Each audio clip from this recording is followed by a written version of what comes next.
Vous montrer comment je fais maintenant avec ma pâte à pain. Alors je suis en mode nomade. Voilà, j'ai trouvé ce super récipient là. Donc je fais mon pain là-dedans maintenant, ma pâte à pain.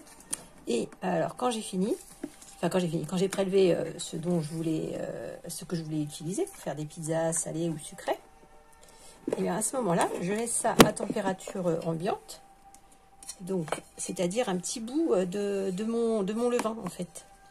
Donc là, un petit bout de mon levain et qui est là. Donc là, il a un tout petit peu séché légèrement, pas beaucoup, mais il est resté mou.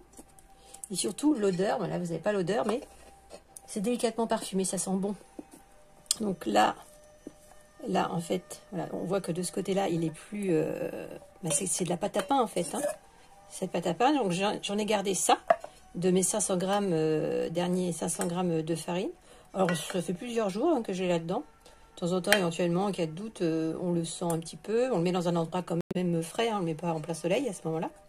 Donc là, en fait, moi, je vais mélanger 2 types de farine. Voilà, comme ça. J'ai pris un peu de la blanche aussi. Et alors, je vais remplir dans ce récipient-là. Ce qui est super, c'est que c'est hermétique, tout ça. Et là, on a une limite qui fait pile poil pour 500 grammes de farine. Voilà, donc c'est impeccable. Donc voilà, ici. Et après, ce même récipient nous servira après pour faire lever la pâte. Donc là, pas besoin de sachet de levure. On a juste pensé à garder un petit peu de levain, enfin de sa pâte à pain de la dernière fois. On n'a pas tout cuit, on a gardé cette mesure-là. Donc, du coup, à ce moment-là, le levain ne se reproduit pas tout seul. Par contre, il faut prévoir un petit peu en avance, hein, parce que là, je ne vais pas forcément le faire pour aujourd'hui. Comme ça, vous faites plus longtemps pour la lever. Et éventuellement, si vous n'êtes pas prêt, voilà. Donc, je peux vous près la moitié de chaque farine. Là, c'est un peu blanche. Je vais compléter avec la blanche.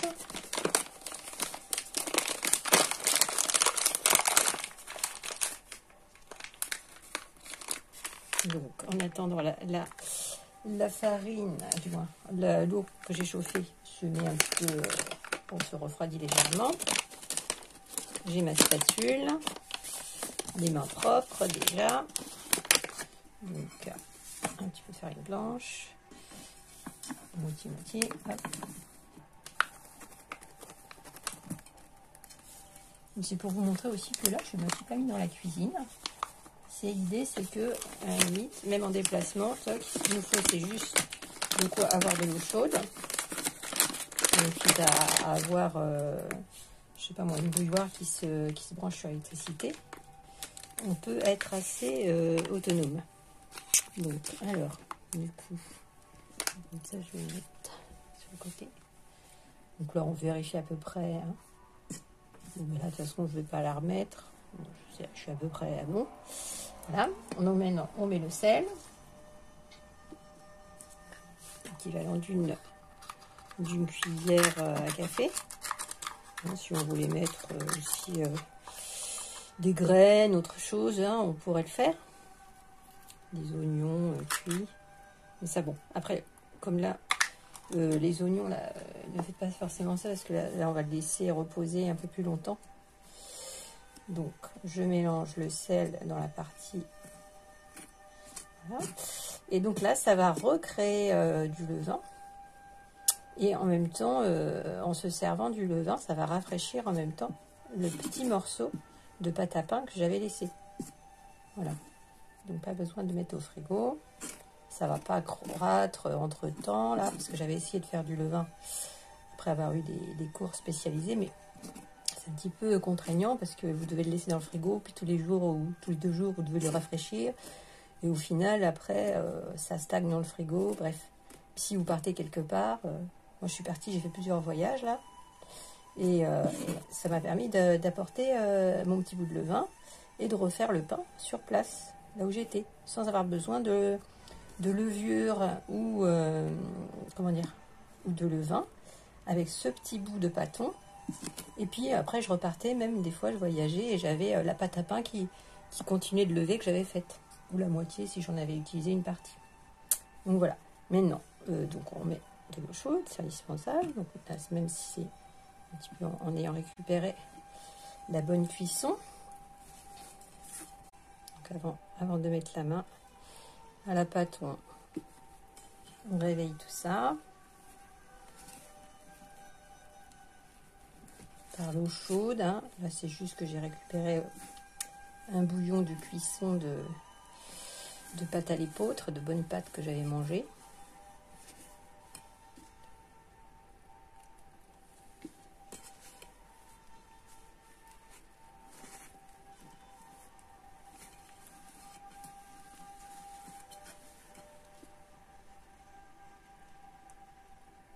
On va juste qu'on le laissera un peu plus longtemps faire la levée quand on aura remis le couvercle étanche dessus.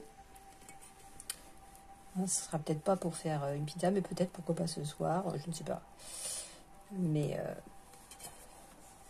après, s'il fait chaud, tout ça, ça pourrait relever en une demi-heure, mais il faudrait regarder, faut regarder. Mais il ne faut pas forcément être pressé avec cette méthode-là. Et finalement, ça c'est la méthode dans les grandes boulangeries traditionnelles, où ils font leur levain et donc ils prévoient le pain 24-48 heures à l'avance. Enfin bref, vous le commandez à l'avance, 2 jours à l'avance. Et encore. Donc voilà, avec ça, à la limite, si on a besoin d'en avoir un peu tous les jours, on fait avec 2. On travaille la chose, on met dans 2 récipients. Ça dépend un petit peu de si vous utilisez souvent, si vous faites souvent votre pain ou votre pâte à pizza ou votre pita. Ou si c'est de temps en temps, comme ça. Et là, ça vous permet d'avoir toujours de quoi faire lever la farine.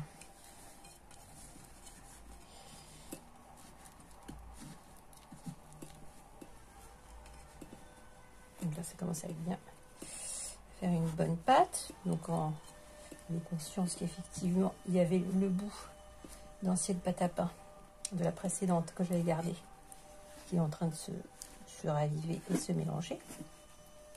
Donc avec des levures déjà.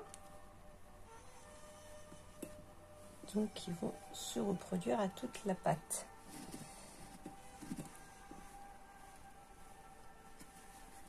Alors, on va remettre un petit peu d'eau.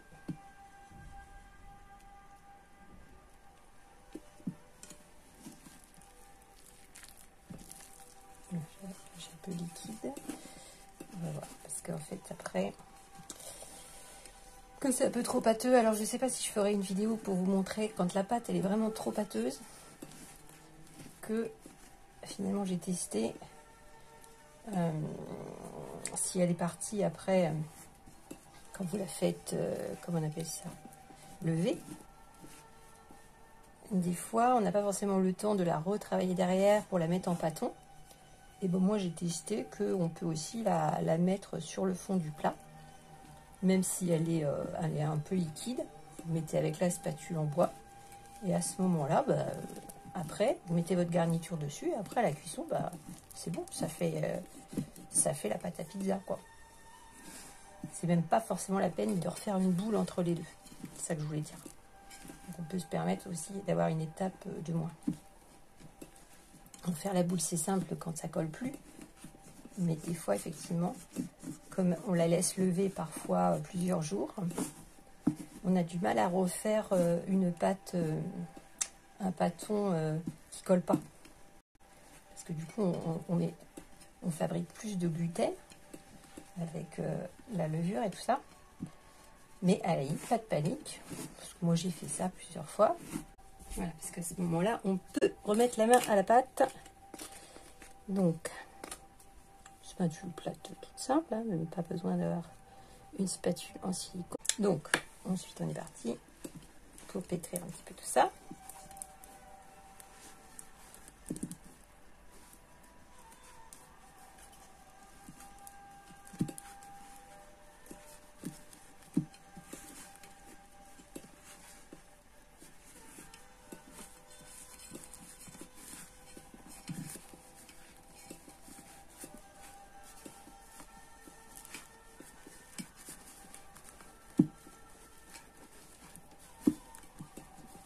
J'aurais pu mettre un peu moins d'eau et pétrir avant.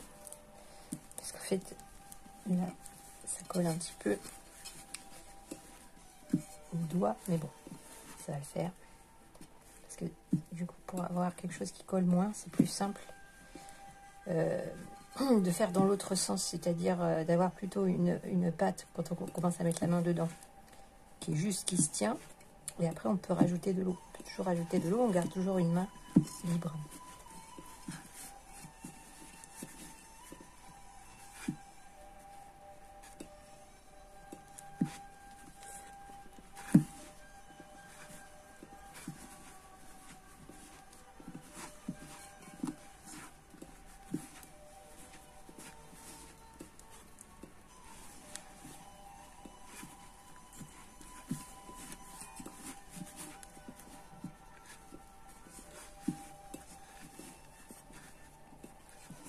Alors, si on est fatigué, on peut faire la même chose. On met le saladier là sur ses genoux et on s'assied. Il n'y a pas de souci avec ça. J'ai déjà fait.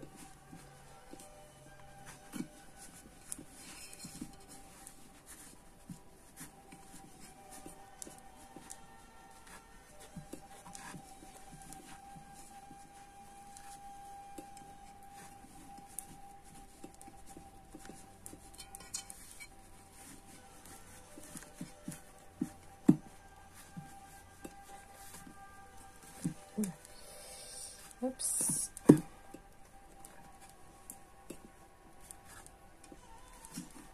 La misquiette qui est collée au bord, c'est pas très grave parce qu'après, elle va lever dans le saladier. On peut ou pas les récupérer parce qu'elles vont fusionner après.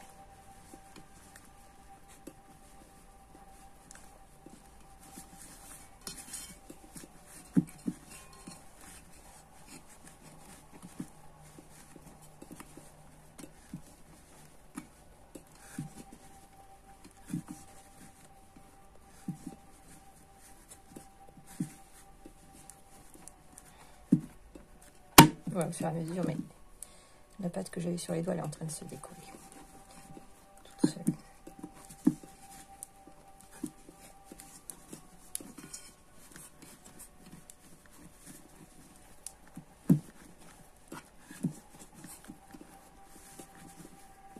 Donc après, je vous rapporte aux vidéos suivantes. Hein, j'en ai fait un paquet où on fait avec la pâte. On prend donc sur la playlist du pain.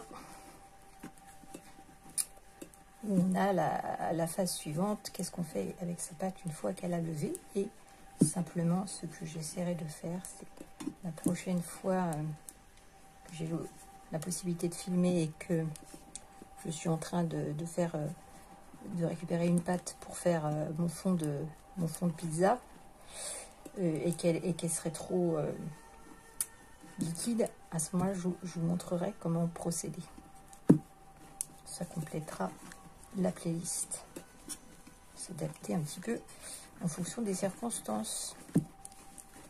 Voilà.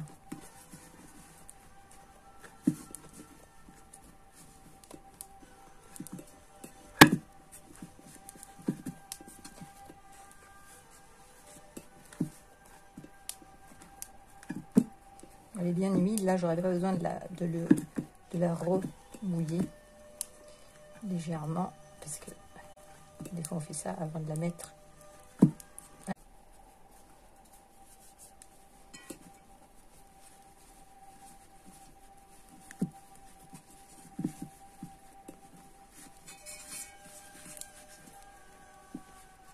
Juste pour intégrer.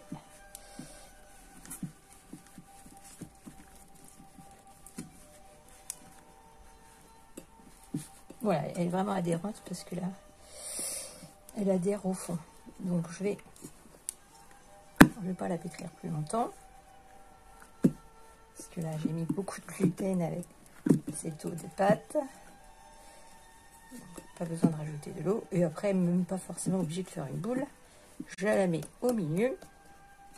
Voilà, je récupère juste ce que j'ai sur la... Donc on remet le couvercle magique là-dessus, hermétique.